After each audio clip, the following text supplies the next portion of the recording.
करके कह रहे अपने ऊपर डाल ले, मैं डालो तो मेरी हाथ के ऊपर कर लो, ये नहीं न देने की। ठीक है ऐसे। अरे सही बन थोड़ा सा आगे हो जाओ। हाँ बैठ उस तरह मुंह करके बैठते हैं। बन रही है। बैठ गया दादू के सामने बैठ। हाँ बैठता पानी की कमी रहेगी, कोई सा नहा के ना आया।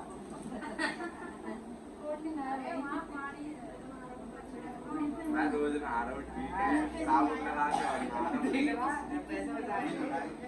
साबुन लगा के और नहा रहा हूँ।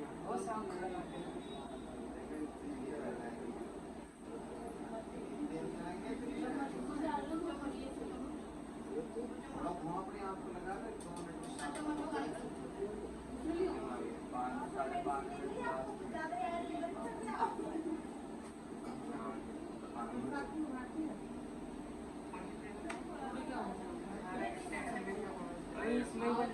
अरे वो स्कूल में मेरा चार्जर ले गए और मेरा फोन चार्ज नहीं था, तो पापा के पास कॉल करा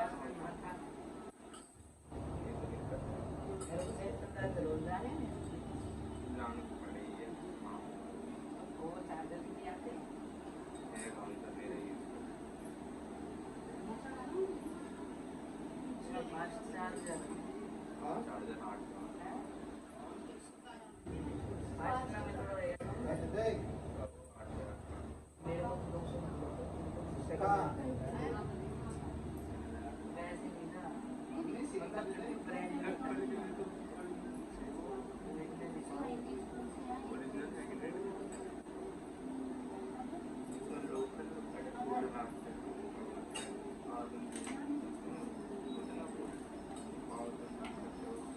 और God powered vector me. God and the God.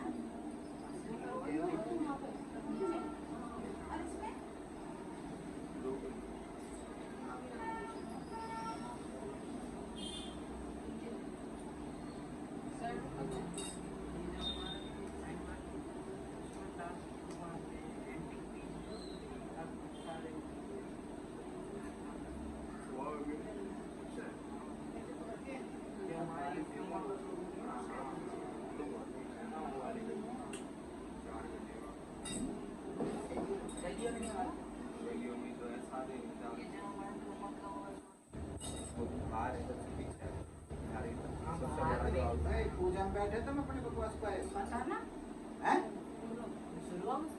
हाँ?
श्री सत्यनारायण व्रत कथा। बोल सत्यनारायण भगवान की जय। जय।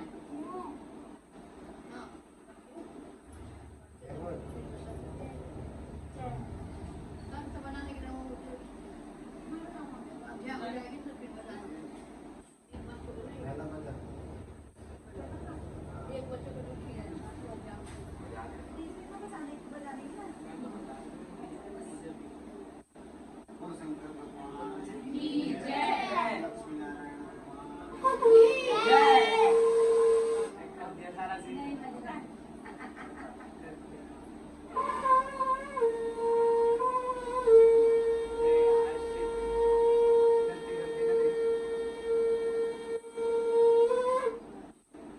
एक समय नैमिषारण्य तीर्थ में सौनकादि 88,000 ऋषियों ने श्री सूत जी से पूछा, हे प्रभु, इस कलयुग में वेद विद्या रहित मनुष्यों को प्रभु भक्ति किस प्रकार मिलेगी तथा उनका उद्धार कैसे होगा?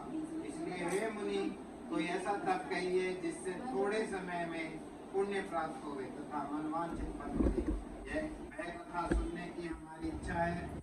सर्वशास्त्र ज्ञाता श्री सूत जी बोले, हे वैष्णवों, मैं पूज्य, आप सबने प्राणियों के हित की बात कही। अब मैं उस श्रेष्ठ व्रत को आप लोगों से कहूंगा जिस व्रत को नारद जी ने लक्ष्मी नारायण से पूछा था और लक्ष्मीपति ने मुनि श्रेष्ठ नारद जी से कहा था। सो ध्यान से सुनो। ध्यान लगा सुनिए। एक समय योगीराज नारद जी दूसरों के हित की इच्छा से अनेक लोकों में घूमते हुए मृत्यु लोक में आ पहुंचे। यहाँ अनेक योनियों में जन्मे हुए प्राय सभी मनुष्य को अपने कर्मों द्वारा अनेक दुखों से पीड़ित देखकर सोचा, किस यत्न के करने से निश्चय ही प्राणियों के दुखों का नाश हो सकेगा। ऐसा मन में सोचकर विष्णु लोक को गए। वहाँ श्वेत वर्ण और 4 भुजाओं वाले देवों के ईश नारायण को देखकर, जिनके हाथों में शंख चक्र गदा और पद्म थे तथा वरमाला पहने हुए थे, स्तुति करने लगे, हे भगवान, आप अत्यंत शक्ति से संपन्न है। मन तथा वाणी भी आपको कहीं पा सकती है। आपका आदि मध्य अंत नहीं है। निर्गुण स्वरूप सृष्टि के आदि भूत भक्तों के दुखों को नष्ट करने वाले हो, आपको नमस्कार। नारद जी से इस प्रकार की स्तुति सुनकर विष्णु भगवान बोले, हे मुनिश्रेष्ठ, आपके मन में क्या है? आपका किस काम के लिए आगमन हुआ है? निसंकोच कहो। तब नारद मुनि बोले, मृत्यु लोक में सब मनुष्य जो अनेक योनियों में पैदा हुए हैं, अपने अपने कर्मों के द्वारा अनेक प्रकार के दुखों से दुखी हो रहे हैं। हे नाथ, मुझ पर दया रखते हो तो बतलाइए कि उन मनुष्यों के दुख थोड़े से ही मृत्यु से कैसे दूर हो जाएंगे। श्री भगवान जी बोले, हे नारद, मनुष्य की भलाई के लिए तुमने बहुत अच्छी बात पूछी है। जिस काम के करने से मनुष्य मोह से छूट जाता है, वह मैं कहता हूँ, सुनो। बहुत पुण्य देने वाला स्वर्ग तथा मृत्यु लोक दोनों में दुर्लभ एक उत्तम व्रत है। आज मैं प्रेम बस होकर तुमसे कहता हूँ, सत्यनारायण का यह व्रत अच्छी तरह विधि पूर्वक करके मनुष्य अत्यंत आयु पर्यंत यहाँ दुसुख भोग कर मरने पर मोक्ष को प्राप्त होता है। श्री भगवान जी के वचन सुनकर नारद मुनि बोले, उस व्रत का पहला फल क्या है, क्या विधान है और किसने यह व्रत किया है और किस दिन यह व्रत करना चाहिए, विस्तार से कहिए। भगवान बोले, दुख शोक आदि को दूर करने वाला, धन धान्य को बढ़ाने वाला, सौभाग्य तथा संतान को देने वाला यह व्रत, सब स्थानों पर विजय करने वाला, भक्ति संतान को देने वाला यह व्रत, सब स्थानों वाला, भक्ति और श्राद्ध के श्रद्धा के साथ किसी भी मनुष्य श्री सत्यनारायण की प्रातः काल के समय ब्राह्मणों और बंधुओं के साथ धर्म प्राण होकर पूजा करें। भक्ति भाव से नैवेद्य केले का फल, घी, दूध और गेहूं का चूर्ण सवाया लेवे। गेहूं के अभाव में साठी का चूर्ण, शक्कर तथा गुड़ लें और सब भक्षण योग्य पदार्थ जमा करा के भगवान को अर्पण कर देवे तथा बंधुओं सहित ब्राह्मणों को भोजन करावें। तत्पश्चात स्वयं भोजन करें। नित्य गीत आदि का आचरण कर सत्यनारायण भगवान का स्मरण करते हुए व्यतीत करें। इस तरह व्रत करने पर मनुष्यों की इच्छा निश्चय ही पूरी हो जाती है। विशेषकर कलिकाल में भूमि पर यही बहुत खास सरल उपाय है। दूसरा अध्याय। सूत जी बोले, कृष्ण गोविंद हरे मुरारी, हे नाथ नारायण वासुदेवा, श्री कृष्ण गोविंद हरे मुरारी, हे नाथ नारायण वासुदेवा। श्री सूत जी बोले, हे ऋषियों, जिसने पहले समय में इस व्रत को किया, इसका इतिहास कहता हूँ, ध्यान से सुनो। सुंदर काशीपुर नगरी में एक अत्यंत निर्धन ब्राह्मण रहता था। वह भूख और प्यास से बेचैन हुआ नित्य पृथ्वी पर घूमता था। ब्राह्मणों से प्रेम करने के वाले भगवान ने ब्राह्मण को दुखी देखकर बूढ़े ब्राह्मण का रूप धारण करके उसके पास आदर के साथ पूछा, हे विप्र, नित्य दुखी हुआ पृथ्वी पर क्यों घूमता है? हे श्रेष्ठ ब्राह्मण, यह सब मुझसे कहो, मैं सुनना चाहता हूँ। ब्राह्मण बोला, मैं निर्धन ब्राह्मण हूँ, भिक्षा के लिए पृथ्वी पर फिरता हूँ। हे भगवान, यदि आप इसका उपाय जानते हो तो कृपा कर कहो। वृद्ध ब्राह्मण बोला कि सत्यनारायण भगवान का मनवांछित फल देने वाले हैं, इसलिए हे ब्राह्मण, तू उनका पूजन कर, जिसके करने से मनुष्य सब दुखों से मुक्त हो जाता है। ब्राह्मण को व्रत का सारा विधान बतलाकर बूढ़े ब्राह्मण का रूप धारण करने वाले सत्यनारायण भगवान अंतर्ध्यान हो गए। जिस व्रत को वृद्ध ब्राह्मण ने बतलाया है, मैं उसको करूंगा, यह निश्चय करने पर उसे रात में नींद भी नहीं आई। मैं सवेरे उठकर सत्यनारायण के व्रत का निश्चय कर भिक्षा के लिए चला। उसको भिक्षा में बहुत धन मिला, जिससे बंधु बांधवों के साथ उसने सत्यनारायण का व्रत करके इसके करने से वह ब्राह्मण सब दुखों से छूटकर अनेक प्रकार की संपत्तियों से युक्त हुआ। उस समय से वह ब्राह्मण हर मास व्रत करने लगा। इस तरह सत्यनारायण भगवान के व्रत को जो करेगा वह मनुष्य सब दुखों से छूट जाएगा। इस तरह नारद जी से नारायण का कहा हुआ यह व्रत मैंने तुमसे कहा। हे विप्रो, मैं अब और क्या कहूँ? ऋषि बोले, हे मुनीश्वर, संसार में इस ब्राह्मण से सुनकर किस ने इस व्रत को किया, हम यह सब सुनना चाहते हैं। इसके लिए हमारे मन में श्रद्धा है। सूत जी बोले, हे मुनियों, जिसने इस व्रत को किया है वह सब सुनो। एक समय एक ब्राह्मण धन और ऐश्वर्य के अनुसार बंधु बांधवों के साथ व्रत करने को तैयार हुआ। उसी समय एक लकड़ी बेचने वाला बूढ़ा आदमी आया और बाहर लकड़ियों को रखकर ब्राह्मण के मकान में गया। प्यास से दुखी लकड़हारा उसको व्रत करते देखकर ब्राह्मण को नमस्कार कहने लगा कि आप यह क्या कर रहे हैं? इसके करने से क्या फल मिलता है? कृपा करके मुझसे भी कहो।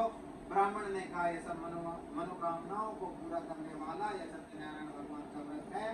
इसकी ही कृपा से मेरे यहाँ धन धान्य आदि की वृद्धि हुई है। ब्राह्मण से इस व्रत के बारे में जानकर लकड़हारा बहुत प्रसन्न हुआ। चरणामृत ले और प्रसाद खाने के बाद अपने घर को गया। लकड़हारे ने अपने मन में इस प्रकार का संकल्प किया कि आज नगर में लकड़ी बेचने से जो धन मिलेगा उसी से सत्यनारायण देव का उत्तम व्रत करूंगा। यह मन में विचार कर बूढ़ा आदमी लकड़ियां अपने सिर पर रखकर जिस नगर में धनवान लोग रहते थे उस ऐसे सुंदर नगर में गया। उस रोज वहां उसने उन लकड़ियों का दाम पहले दिनों के चौगुना मिला। तब वह बूढ़ा लकड़हारा दाम ले और अति प्रसन्न होकर पक्के केले की फली, शक्कर, घी, दूध, दही और गेहूं का आटा इत्यादि सत्यनारायण भगवान के व्रत की कुल सामग्री को लेकर अपने घर गया। फिर उसने अपने भाइयों को बुलाकर विधि के साथ भगवान जी का पूजन और व्रत किया। उस व्रत के प्रभाव से वह बूढ़ा लकड़हारा धन, पुत्र आदि से युक्त हुआ और संसार के समस्त सुख भोगकर वह दुखी को चला गया। दूसरा अध्याय समाप्त। बोलो सत्यनारायण भगवान की जय।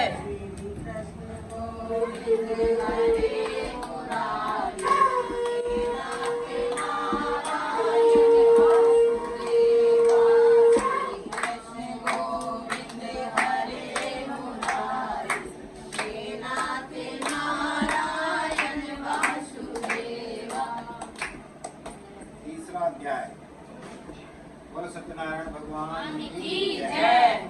सूत जी बोले, हे श्रेष्ठ मुनियों, अब आगे की कथा कहता हूँ, सुनो। पहले समय में मुक्तामुख नाम का एक बुद्धिमान राजा था। वह सत्य वक्ता और जितेंद्रिय था। प्रतिदिन देव स्थानों पर जाता था तथा गरीबों को धन देकर उनके कष्ट दूर करता था। उसकी पत्नी कमल के समान मुख वाली और सती साध्वी थी। भद्रशीला नदी के तट पर उन दोनों ने श्री सत्यनारायण का व्रत किया। उस समय में वहाँ एक साधु वैश्य आया, उसके पास व्यापार के लिए बहुत सा धन था।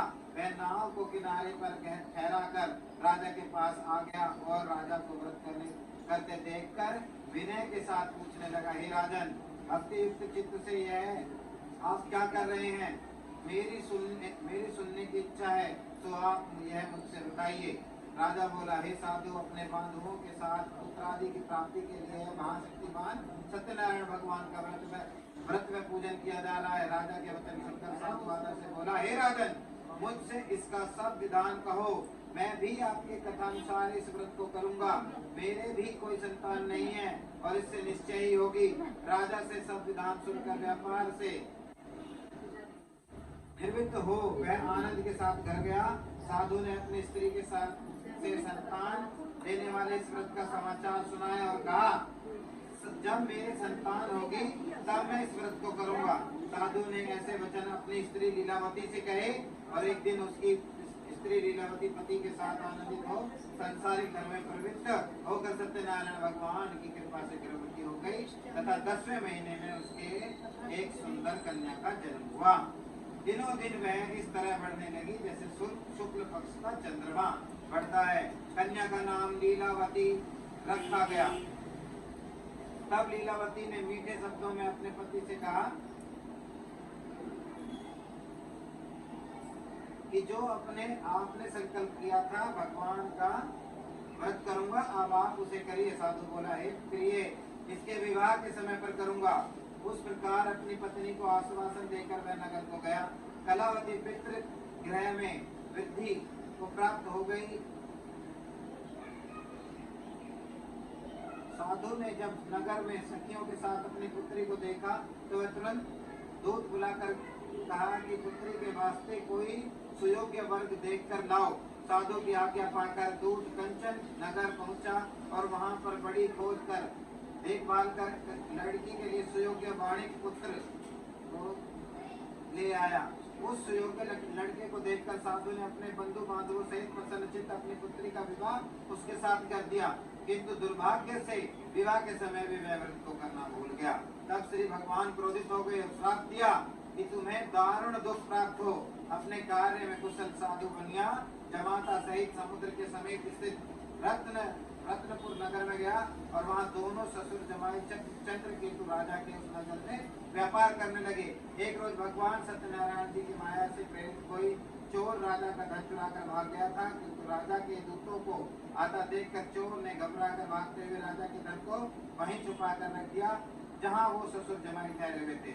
तब जब दूतों ने उस साधु वैश्य के पास जाकर राजा के धन को रखा देखा तो उन दोनों को बांध कर ले गए और प्रसन्नता से दौड़ते हुए राजा के समीप जाकर बोले, यह दो चोर हम पकड़ कर लाए हैं, कृपया आज्ञा दें।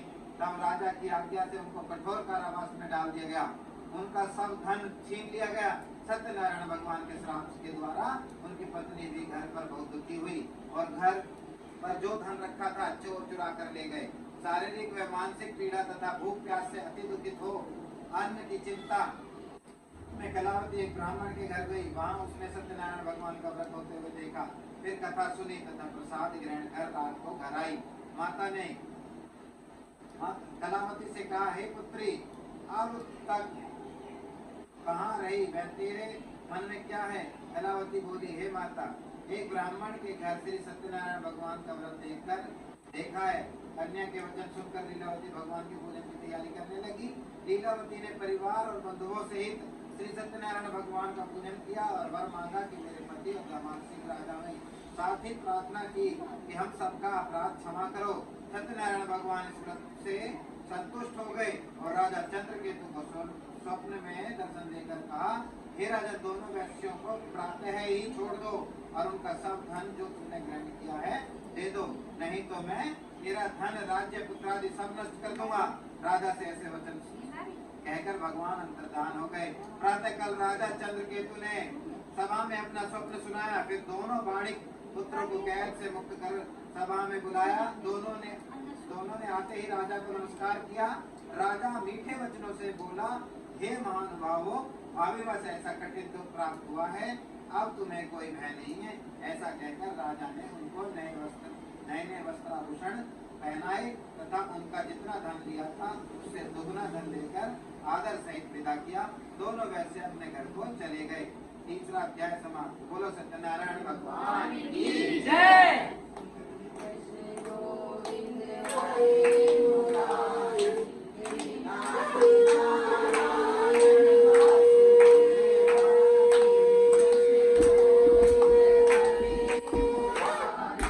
हे नाथ नारायण वासुदेवा हे नाथ नारायण वासुदेवा हे नाथ नारायण वासुदेवा। सत्यनारायण भगवान की जय। चौथा अध्याय। सूत जी बोले, वैश्य ने मंगलाचार करके यात्रा आरंभ की और अपने नगर को चला। उनके थोड़ी दूर निकलने पर दंडी वेशधारी सत्यनारायण ने उनसे पूछा, हे साधु, तेरे नाव में क्या है? अभिमानी वणिक हंसता हुआ बोला, हे दंडी, आप क्यों पूछते हो? क्या धन लेने की इच्छा है? मेरी नाव में तो बेल और पत्ते भरे हैं। वैसे का कठोर वचन सुनकर भगवान ने कहा, तुम्हारा वचन सत्य हो। दंडी ऐसा कहकर वहां से दूर चले गए और कुछ दूर जाकर समुद्र के किनारे बैठ गए। दंडी के जाने पर वैसे ने नित्य क्रिया करने के बाद नाव को ऊंची उठी देखकर अचंभा किया और नाव में बेल पत्ते आदि देखकर मूर्छित हो जमीन पर गिर पड़ा। फिर मूर्छा खुलने पर अत्यंत शोक प्रकट करने लगा। तब उसका दामाद बोला कि आप शोक न करें, यह दंडी का श्राप है, अतः उनकी शरण में चलना चाहिए, तभी हमारी मनोकामना पूरी होगी। दामाद के वचन सुनकर साधु वणिक दंडी के पास पहुंचा और अत्यंत भक्ति भाव से नमस्कार करके बोला, हे भगवान, आपकी माया से मोहित ब्रह्मा आदि भी आपके स्वरूप को नहीं जानते, तब मैं अज्ञानी कैसे जान सकता हूँ? आप प्रसन्न होइए, मैं सामर्थ्य के अनुसार आपकी पूजा करूंगा। मेरी रक्षा करो और पहले के समान नौका में धन भर दो। उसके भक्ति युक्त वचन सुनकर भगवान प्रसन्न हो गए और इसकी इच्छा अनुसार वर देकर अंतर्ध्यान हो गए। तब उन्होंने नाव पर आकर देखा कि नाव धन से परिपूर्ण है। फिर वह भगवान सत्यनारायण का पूजन कर साध्य सहित अपने नगर को चला। तब जब अपने नगर के निकट पहुंचा तब दूत को घर भेजा। दूत ने साधु के घर जा उसकी स्त्री को नमस्कार कर कहा कि साधु अपने दामाद सहित इस नगर के समीप आ गए हैं। ऐसा वचन सुनकर साधु की स्त्री ने बड़े हर्ष के साथ सत्यदेव का पूजन कर पुत्री से कहा, मैं अपने पति के दर्शन को जाती हूँ, तो कार्य पूर्वक शीघ्र आना। माता के ऐसे वचन सुनकर कलावती प्रसाद छोड़कर पति के पास चली गई। प्रसाद की अवज्ञा के कारण सत्यदेव रुष्ट हो गए। उसके पति को नाव सहित पानी में डुबो दिया। कलावती अपने पति को न देखकर रोती हुई जमीन पर गिर गई। इस तरह नौका को डूबा हुआ तथा कन्या को रोता देखकर साधु कुपित होकर बोला, हे प्रभु, मुझसे या मेरे परिवार से जो भूल हुई है उसे क्षमा करो। उसके दीन वचन सुनकर सत्यदेव प्रसन्न हो गए और आकाशवाणी हुई, साधु, तेरी कन्या मेरे प्रसाद को छोड़कर आई है, इसलिए इसका पति अदृश्य हुआ है। यदि वह जाकर प्रसाद खाकर लौटे तो इसे पति अवश्य मिलेगा। ऐसी आकाशवाणी सुनकर कलावती ने घर पहुंचकर खाया। फिर आकर पति के दर्शन किए। तत्पश्चात साधु ने बंधु बांधवों सहित सत्यदेव का पूर्वक पूजन किया। उस दिन से वह प्रत्येक पूर्णिमा को सत्यनारायण भगवान का करता है, कथा करने लगा। फिर इस सुख भोग कर अंत में स्वर्ग में चला गया। बोलो सत्यनारायण भगवान की जय।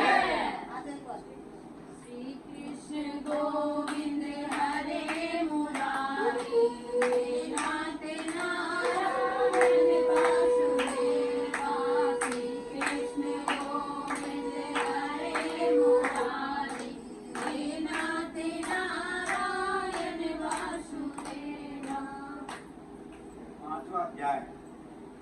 सूत जी बोले, हे ऋषियों, मैं और भी कथा कहता हूँ, सुनो। प्रजा पालन में लीन तुंग ध्वज नाम का एक राजा था। उसने भी भगवान का प्रसाद त्याग कर बहुत दुख पाया। एक समय वन में जाकर वन्य पशुओं को मारकर बढ़ के नीचे आया। वहां उसने ग्वालों को भक्ति भाव से बांधों से सत्यनारायण जी का पूजन करते देखा। राजा देखकर भी अभिमानवश वहां नहीं गया और ने नमस्कार ही किया। जब ग्वालों ने भगवान का प्रसाद उसके सामने रखा तो वह प्रसाद त्याग कर चला गया। वहीं उसने अपना सब कुछ नष्ट पाया और वह जान गया कि वह सब भगवान ने किया है। तब वह विश्वास कर वालों के समीप गया और विधि पूर्वक पूजन कर प्रसाद खाया तो सत्यदेव की कृपा से पहले जैसा था वैसा ही हो गया और फिर दीर्घ काल तक सुख भोग कर मरने पर स्वर्गलोक को गया। जो मनुष्य इस परम दुर्लभ व्रत को करेगा भगवान की कृपा से उसे धन धान्य की प्राप्ति होगी तथा सब मनोरथ पूर्ण होकर अंत में वैकुंठ धाम को जाता है। जिन्होंने पहले इस व्रत को किया है अब उनके दूसरे जन्म की कथा कहता हूँ। वृद्ध सतानंद ब्राह्मण ने सुदामा का जन्म लेकर मोक्ष को पाया। उल्कामुख नाम का राजा दशरथ होकर वैकुंठ को प्राप्त हुआ। साधु नाम के वैश्य ने मोर ध्वज बनकर अपने पुत्र को आर्य से चीर कर मोक्ष को प्राप्त किया। महाराजा तुंग ध्वज ने स्वयं भू होकर भगवान में भक्ति युक्त कर्म कर मोक्ष को प्राप्त किया। इति श्री सत्यनारायण व्रत कथायाम संपूर्णम। बोले श्री सत्यनारायण भगवान की जय। नारायण नारायण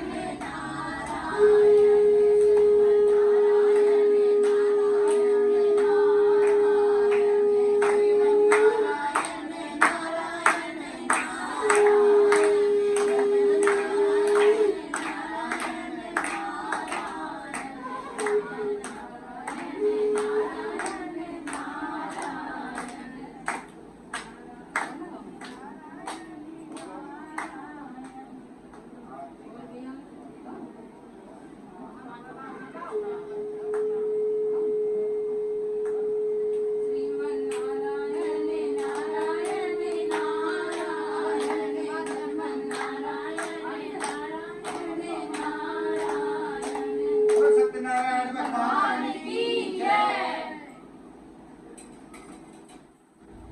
बोलो श्री हरि की जय। बोलो पापा जी की बोलो लक्ष्मी नारायण की जय। बोलो मम्मी पापा की जय। अच्छा बोलो आंटी की जय। बोलो दोनों की जय। बोलो हनी अरे पानी मिलेगा पानी मिलेगा पानी लीजिए इसके लिए पानी मिलेगा जल्दी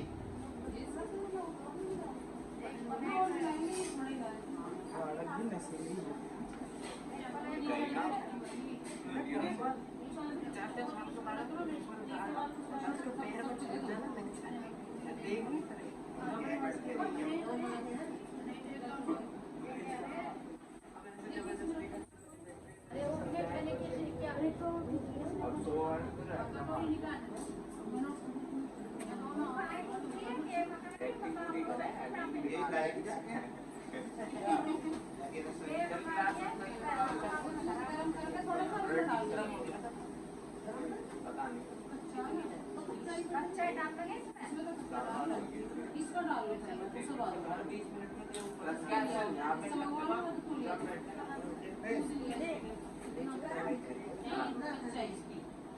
एक गिलास मिला देना छान लो ना इधर मत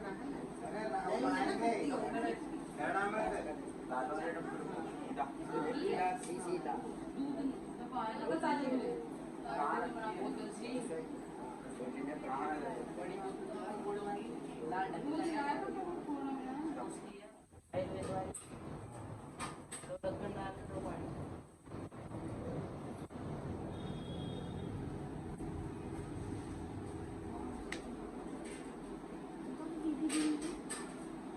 किसकी क्लास है सर कौन सी क्लास है बच्चे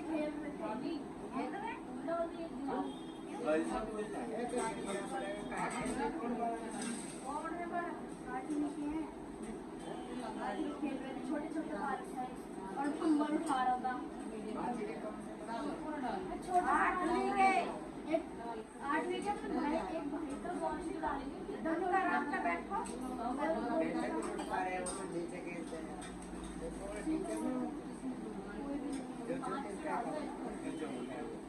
हेलो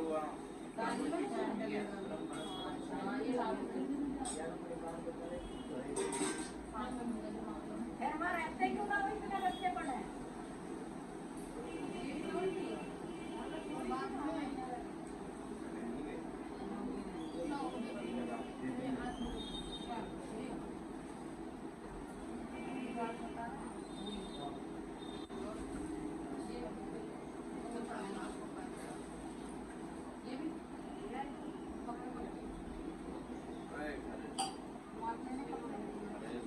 बताई तो थी कपड़े सीने वाले कपड़े अपने लेकर सीने वाले हाँ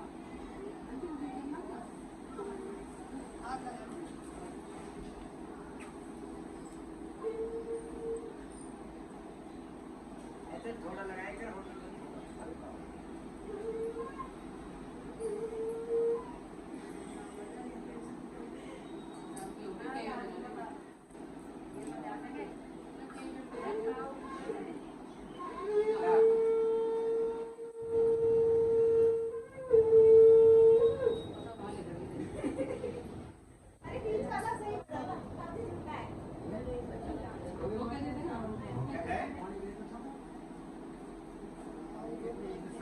झोपड़ी में रखा संक नलाय ना हाँ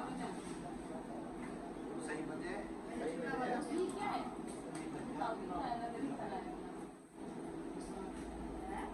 भाई कमी देव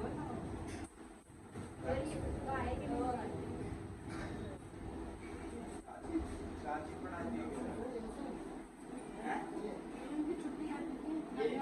खाने को आए होंगे रे बुद्धि तो पैदल था तुम्हें तो नीचे बोल के आना कैसे बुला ले आज हमने पूजा करवा लो बुला लो पूजा करने के लिए बुलाओ यहाँ बुलाओ ना जो भी आए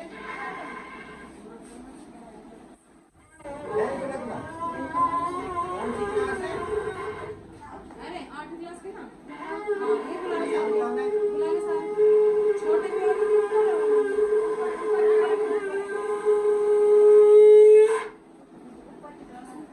यहाँ बैठा दे ऊपर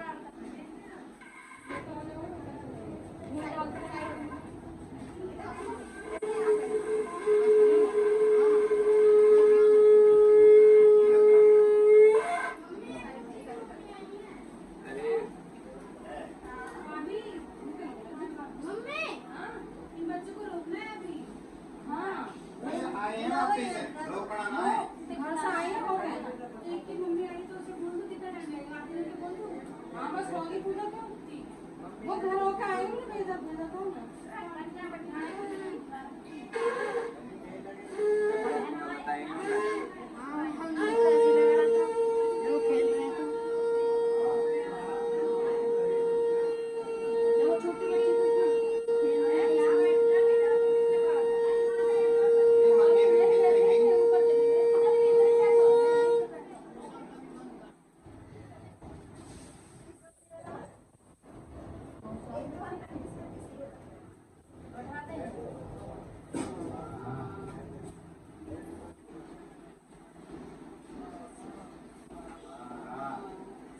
इसकी मम्मी आई है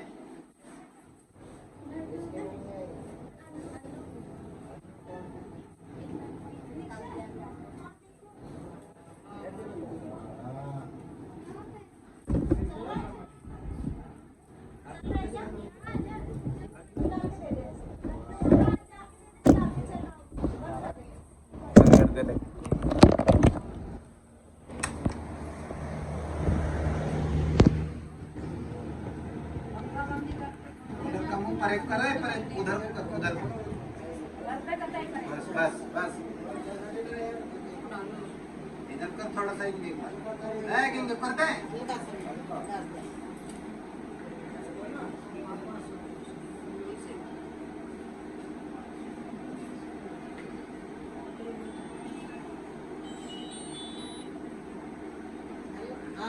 ये वीडियो लगातार रिकॉर्ड करनी है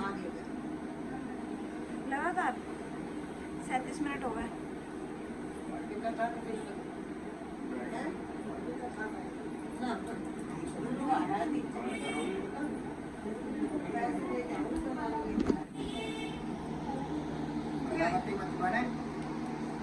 बंद कर दो वीडियो